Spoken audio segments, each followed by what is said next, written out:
ഈ പെണ്ണുങ്ങളൊക്കെ നിലയ്ക്ക് നിർത്തണം. അത് അമ്മയായാലും കൊള്ളാം, ഭാര്യയായാലും കൊള്ളാം. ഒരു സിനിമയിലെ ഡയലോഗാണ്, ഇപ്പോൾ പുറത്തിറങ്ങിയ ഒരു സിനിമയിലെ ഡയലോഗ്. പറയുന്നത് ഒരു പുരുഷ കഥാപാത്രമാണ്.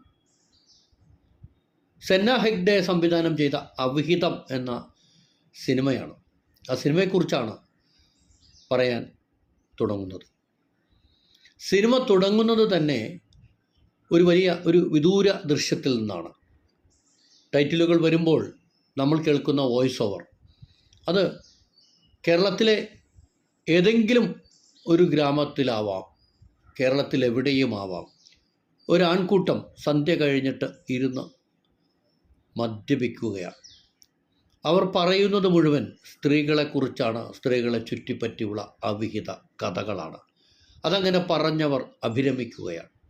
അവിടെയാണ് ചിത്രത്തിൻ്റെ ടൈറ്റിലുകൾ പ്രത്യക്ഷപ്പെടുന്നത്. നമുക്ക് തോന്നാം ഈ സിനിമ ഒരു സ്ത്രീ വിരുദ്ധ സിനിമയാണ് എന്ന് തോന്നാം. പക്ഷേ ഇത് തികച്ചും ഒരു സ്ത്രീപക്ഷ സിനിമയാണ് എന്ന് നമുക്കിത് കണ്ടു കഴിയുമ്പോൾ ബോധ്യപ്പെടുകയും ചെയ്യും.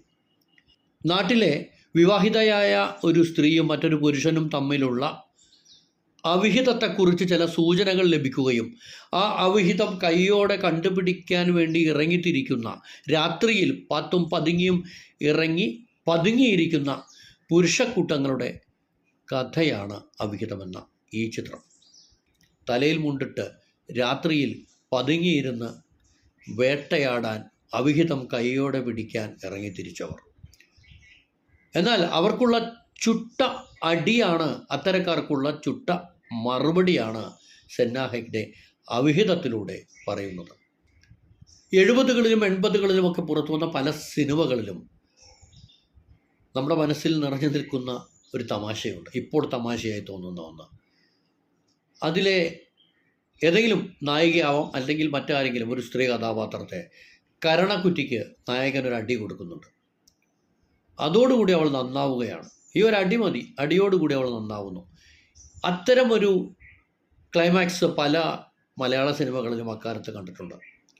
എന്നാൽ ആ ഒരു അടി, ആ മുഖത്തടിക്കൽ മറ്റൊരു രീതിയിൽ ഈ ചിത്രത്തിൻ്റെ ക്ലൈമാക്സിൽ സെന്ന ഹെഗ്ഡെ എടുത്ത് ഉപയോഗിക്കുന്നുണ്ട്. ആ സിനിമ കണ്ടു തന്നെ മനസ്സിലാക്കണം. അവിഹിതം എന്ന കഥ പേര് കേട്ടിട്ട് ഇത് കുടുംബസമേതം കാണാൻ പറ്റാത്ത ഒരു സിനിമയാണ് എന്ന് കരുതി ആരും മാറിയിരിക്കേണ്ട. കുടുംബമായി തന്നെ പോയിട്ടാണ് അവിഹിതം കാണേണ്ടത്.